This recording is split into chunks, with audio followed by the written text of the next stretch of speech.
Está en Bogotá el gobernador de Antioquia, Aníbal Gaviria.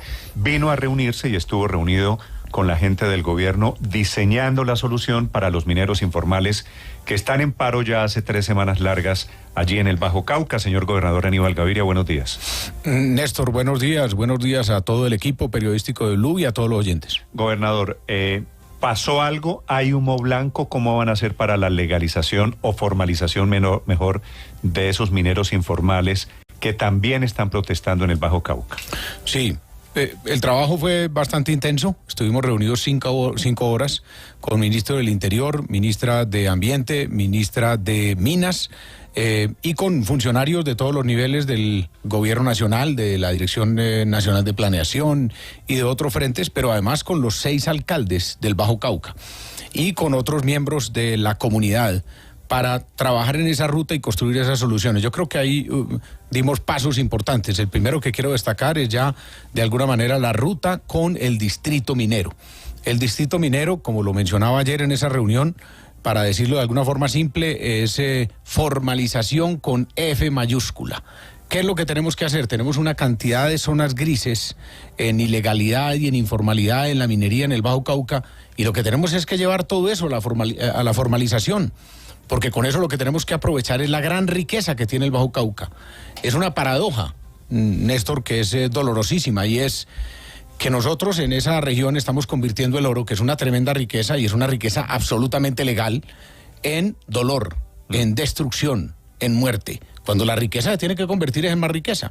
Y eso lo tenemos que hacer a través del Estado. Y la vía es la formalización. Entonces vamos a través de ese distrito minero a aumentar la velocidad de la formalización y también a hacer algo que parece muy sencillo, pero que en el pasado lo teníamos más borroso, y es que la formalización no se debe enfocar únicamente al pequeño minero. Muy importante el pequeño minero, pero también el mediano y también el grande. Hay que formalizar a todos para que todos se metan a la legalidad y eso sea benéfico para el territorio, para la gobernación, para el Estado. Gobernador, ¿por qué dejaron prosperar tanto esa minería ilegal por un lado, ¿no?, que es una pata de este problema? Voltearon a mirar para otro lado, no sé en qué momento de la historia, y tanto la minería informal, que se creció el problema y se sumaron mineros informales y terminaron en esta mezcla, en este cóctel que es muy difícil de diferenciar entre minería ilegal, clan del Golfo, mafias que sacan el oro allí y la minería informal. Sí, a ver, Néstor, hay que reconocer una cosa, esto no es un problema de 5 años ni de 10 años. La ilegalidad ha estado presente en el Bajo Cauca y en el Nordeste por más de 40 años. Ha habido una superposición de ilegalidades. Antes eran las FARC, después fueron los paramilitares, después fueron los narcotraficantes, y ahora tenemos fundamentalmente el Clan del Golfo, el ELN y las disidencias de las FARC. Y esas superposiciones de criminalidad se han financiado de las rentas ilegales. Hace 20, 30, 40 años era la coca. Y en segundo lugar, pero muy lejos, la minería ilegal. Hoy la minería ilegal supera a la coca. ¿Pero por qué la supera? Por la gran rentabilidad. Hace 15 o 20 años el oro estaba a $300. Hoy el oro está a $1,800. Entonces eso ha hecho, ojo, esto es una alerta que yo le digo al país. La destrucción que estamos viendo en el Bajo Cauca y en el Nordeste es la más grande en la historia de Antioquia. Pero esto se está dando en otras partes del país. Dice usted la destrucción ambiental. Ecológica. Sí. Ecológica, ambiental. Es un dolor, son más de 15.000 hectáreas que están arrasando a través de la minería ilegal, pero también de la coca. Ríos, es un dolor enorme, Néstor, porque tú vas en el helicóptero y vas viendo un río cristalino, de pronto ver las máquinas de la minería ilegal en el cauce del río, y después de las máquinas lo que ves es un río de lodo y de mercurio. Esto es, y esto pasa con cientos de ríos.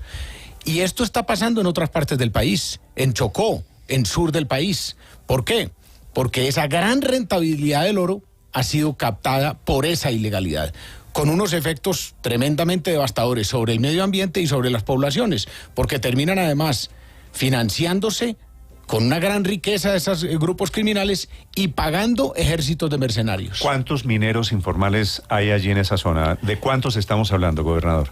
Sin duda, Néstor, en el Bajo Cauca, en el Nordeste, estamos hablando de varios miles de mineros en zonas grises, desde una informalidad de pequeño minero hasta una ilegalidad de gran minero de las dragas brasileras. Y legalizarlos o formalizarlos, como ellos prefieren que se los llame, significa que dejen, por ejemplo, de sacar oro utilizando mercurio, que haya unos mínimos ambientales. Totalmente. Significa que dejen de utilizar prácticas que son absolutamente destructoras del medio ambiente, como la utilización del mercurio, que no solo tiene ese efecto, sino que tiene el efecto sobre la salud futura de los habitantes de todo el territorio. Pero significa además que dejen de hacerlo depredando el medio ambiente sin ningún compromiso de volver a reconstruirlo. ¿Y qué significa? Para decirlo también claramente, esto tiene que ser franco. La ilegalidad es más rentable que la formalización, pero la ilegalidad tiene un problema gravísimo, que es que está en cualquier momento, puede ser objeto de la acción del Estado y de la institucionalidad. Entonces, el mensaje a los mineros es: formalícese, puede con eso ganar menos, pero va a ganar seguro. Va a seguir ganando mucho más y no va a tener el problema de que mañana el Estado le caiga a quitarle sus bienes a través de la extinción de dominio o a destruirle su maquinaria. ¿Esto es solo minería de oro? ¿O minería de qué más? Esto es fundamentalmente minería de oro por el alto valor del oro y por la posibilidad de la explotación en baja escala. Si tú tienes una minería de cobre, por ejemplo, Néstor, eso ya es otro cuento, porque eso requiere una minería de grandísima escala y el minero pequeño no tiene cabida, porque el valor por peso del cobre es cientos de veces más bajo que el del oro. Sí, gobernador, pero usted lo está poniendo en blanco y negro en si es rentable la ilegalidad o no. ¿Han hecho el cálculo de cuánto dejaría de percibir un minero que hoy está en esa informalidad, algunos en ese límite de la ilegalidad, si llegara a ser formalizado? A ver, te lo respondo de esta manera: es que muchos mineros en el Bajo Cauca ya se han formalizado, han pasado de la ilegalidad a la formalización y están muy contentos, están felices. Por ejemplo, con Mineros S.A. y con la Gobernación de Antioquia hemos formalizado más de 300 unidades mineras. Y esos mineros, hace poco hablaba con ellos y me dijeron: gobernador, nos cambió la vida, de la ilegalidad a la formalización. Ganamos menos, pero ganamos seguro, estamos tranquilos. ¿Cuánto gana un minero hoy que está en la informalidad? No, yo no me atrevo a dar cifras en ese sentido porque podría especular, pero lo que te digo, por ejemplo, hoy el gramo de oro está a 300.000 pesos, cuando hace 10 o 15 años estaba a 30.000 o 40.000 pesos. Entonces la rentabilidad es muy grande para el minero ilegal, pero también para el formal. Las grandes empresas mineras y las medianas son empresas muy rentables, y sobre la rentabilidad, pues extraordinario que haya. Todo el mundo puede ganar con el oro. Gobernador, ¿estos mineros chiquitos tienen títulos mineros? Algunos, otros no. Eso es parte de la informalidad y parte de la ilegalidad, y es que ellos llegan con una maquinaria a deteriorar el ambiente en terrenos que no son de ellos, terrenos que muchas veces son protegidos ambientalmente, pero que terminan siendo destruidos. ¿Pero puede ser minero chiquito y tener maquinaria grande? Si lo hacen, digamos, en la formalidad, claro, a través de cooperativas y asociaciones, pero en la informalidad y la ilegalidad también. Se reúnen 7, 8, 10 mineros ilegales, compran una máquina y la trabajan conjuntamente. Mire, gobernador, para entender qué significa la diferencia entre mineros artesanales, mineros ilegales, mineros criminales, ¿cómo podemos pintarlo? Porque lo que dicen, por ejemplo, desde el gobierno es que el Clan del Golfo es el que lleva a los que llaman dragones, que son las grandes dragas que meten sobre los ríos y que usan mercurio.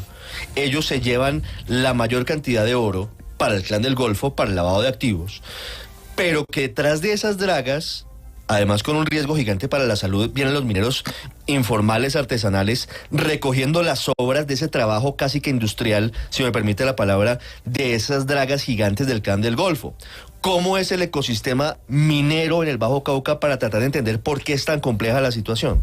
Sí, yo creo que de alguna manera lo has dicho, es complejo, y la forma en la que yo he tratado de explicarlo es, esto no es un tema blanco y negro. Esto es un tema con muchos tonos grises. Esa minería tiene muchos tonos grises. Un tono gris claro es la informalidad. Un tono gris oscuro es la mayor ilegalidad. Y tú has mencionado, por ejemplo, los dos extremos. Entonces, la draga El dragón, que es una cosa gigante. El dragón, Con eso no es de un minero artesanal. Ahí eso vale el 1.500 capital o 2.000 millones de del Clan pesos, del un Golfo, capital claro. y todo eso. Eso es Clan del Golfo directamente o indirectamente, Sí. a través de un gran minero. Y esa es una draga que es muy destructora del medio ambiente, pero además con un problema grave. Ellos trabajan directamente sobre el cauce del río, Nechí o Cauca, y allí mismo vierten el mercurio. El mercurio, claro. Sí. Entonces, esa es minería ilegal. Pero detrás de ellos está minero pequeño, de barequero. Y el barquero Esa va es- detrás, además, va detrás. tragándose el mercurio que bota la draga, entonces- con unas consecuencias para su salud a futuro terribles. Eso, yo calificaría a estos mineros que van detrás como minería informal. Ellos no están ligados directamente a esa ilegalidad de la draga. Lo mismo sucede con la maquinaria amarilla, que es el otro componente. La draga y la maquinaria amarilla son los dos componentes, digamos, herramientas. Esta maquinaria amarilla va a otros terrenos, a ríos más pequeños y extrae la tierra y la lleva a unas zonas de lavado. Pero detrás de esa maquinaria amarilla otra vez van los barequeros. Entonces aquí tenemos otra vez el minero ilegal y el minero informal. Pero independientemente de eso, y esto es un buen mensaje que yo quisiera enviarle a los mineros del Bajo Cauca, nuestra intención como gobierno departamental, como gobierno nacional, en lo que estamos trabajando es buscar una forma para formalizar a todos. Al minero grande, al minero mediano y al minero pequeño. ¿Y cómo hacen, gobernador, para no terminar legalizando al Clan del Golfo o el brazo de minería ilegal del Clan del Golfo?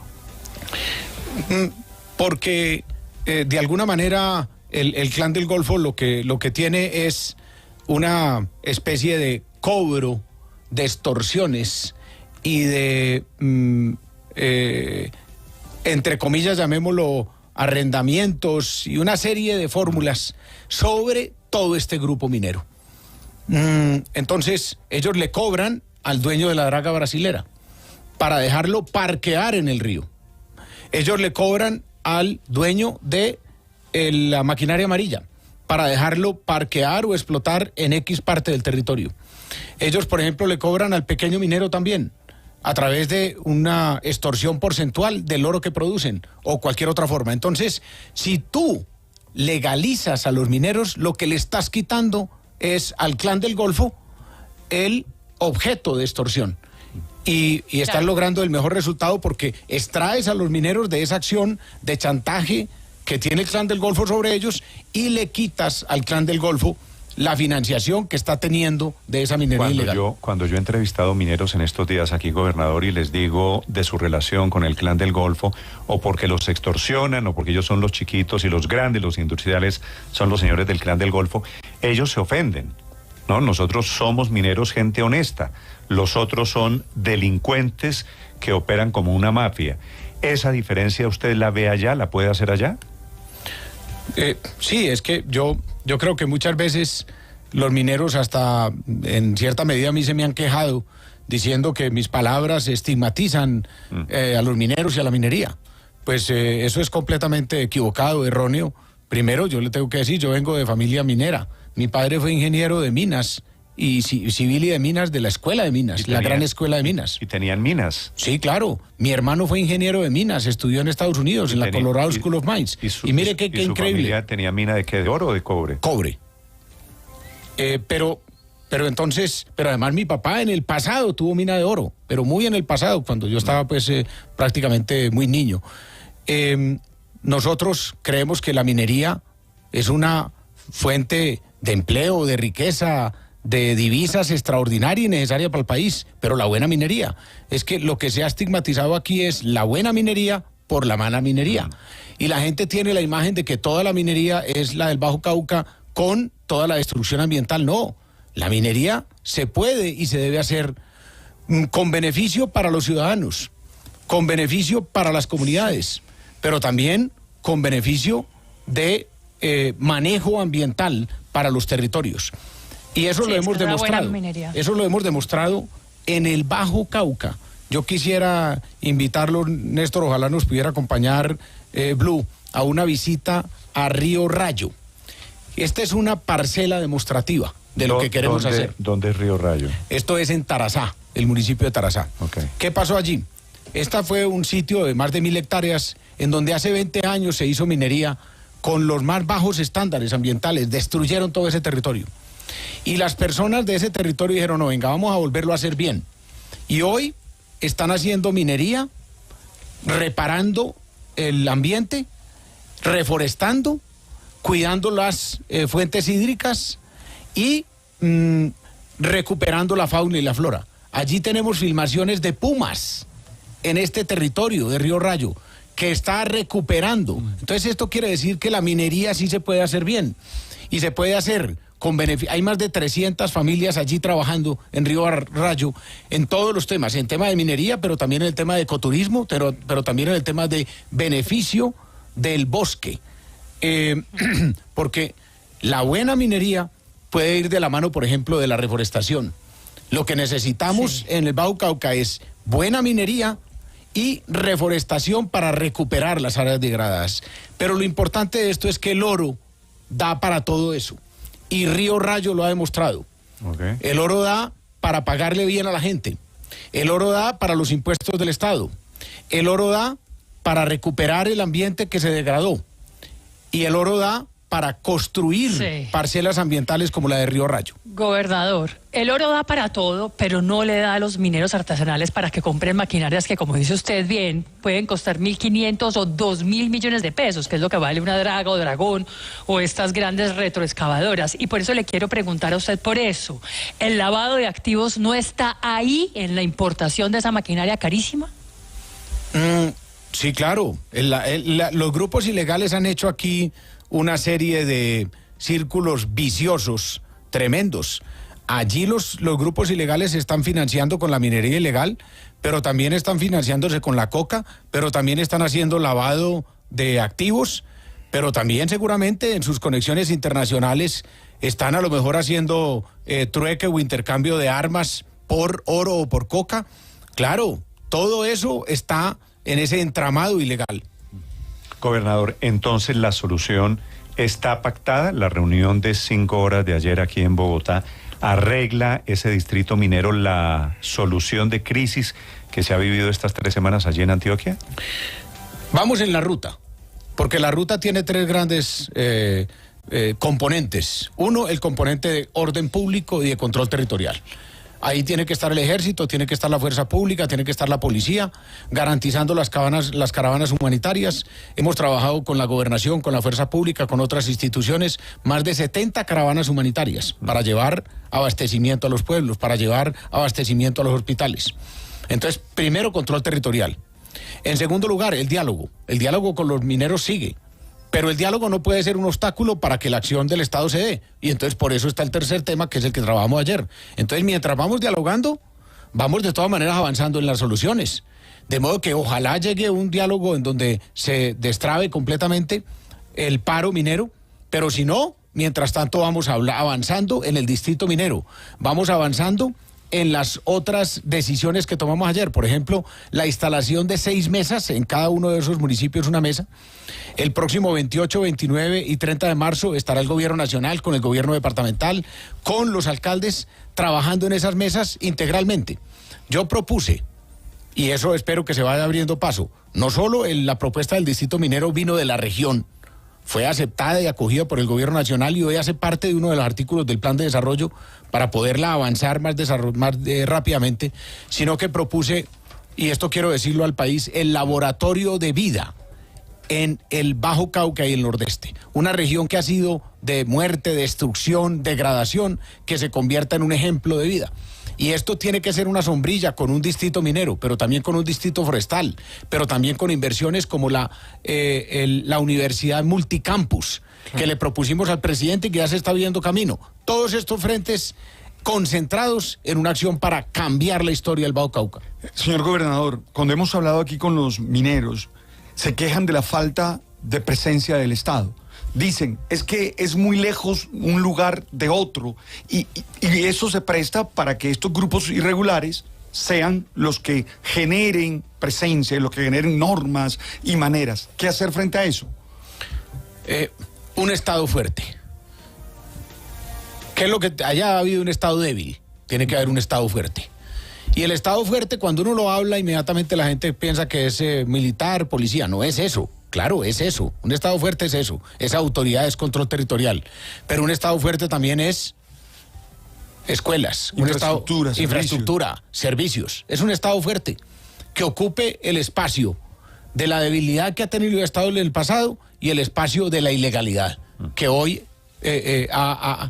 quiere hacer las veces de ese Estado. Sí. Gobernador, mientras usted estaba en Bogotá, en el fondo gravitando el Clan del Golfo, ¿no es verdad? El Clan del Golfo que organiza, que se mete, que paraliza, que quema buses, que bloquea vías, que le impide a los niños ir a clase ya 3 semanas. Mientras usted estaba en Bogotá, me imagino que ya usted se enteró, se volaron 3 señores del Clan del Golfo que estaban en un batallón militar, que esta me parece increíble, gobernador. ¿Usted tiene alguna explicación de qué pasó? ¿Le han dicho algo? Sí, esto fue hace 2 o 3 días. Estaba yo precisamente volando hacia Caucasia. Se volaron 2 miembros del Clan del Golfo y tengo entendido uno de las disidencias de las FARC de un batallón en Medellín. Increíble, gravísimo.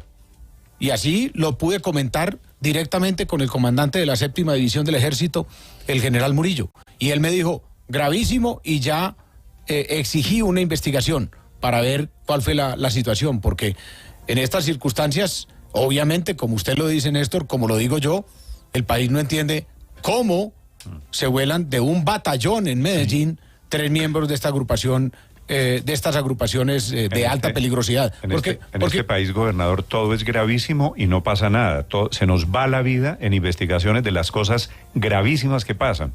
Pues es importante que ustedes y yo estemos pendientes de que sí haya claridad sobre por lo menos qué pasó. Pero yo le decía al general, es que puede que a uno le digan que se vuelan de una estación de policía, de esas que desafortunadamente tenemos hacinados en pequeños pueblitos allí a sindicados. Pero de un batallón es gravísimo. Tiene que haber un resultado. La investigación lo que tiene que decirnos es de qué nivel fue la complicidad en esa fuga de estos señores del Clan del Golfo. Es el gobernador Aníbal Gaviria, esta mañana aquí en Blue Radio. La última pregunta, señor Felipe, para el gobernador Gaviria. Sí, gobernador, ¿cuál es la situación hoy de orden público relacionada con el paro? Sí, Felipe, en el Bajo Cauca y en el Nordeste hoy, llamémoslo de alguna forma, hay una tensa calma. Las caravanas se están realizando. Pero hemos decidido claramente que las caravanas siempre tengan un acompañamiento de ejército y policía para evitar casos como el del incendio de los vehículos hace 2 o 3 días. El abastecimiento de los pueblos se está dando, el comercio está abriendo. Esta semana esperamos normalizar la educación, es decir, los niños que estaban en educación virtual vayan a educación presencial. Pero tiene que seguir habiendo una alerta roja, llamémoslo así, del ejército y la policía para mantener el control territorial y la presencia disuasiva frente a cualquier acción del Clan del Golfo. 3 semanas ya de este paro minero, son las 8:49 minutos. Gobernador Gaviria, gracias por acompañarnos esta mañana. Néstor, gracias a usted, un abrazo.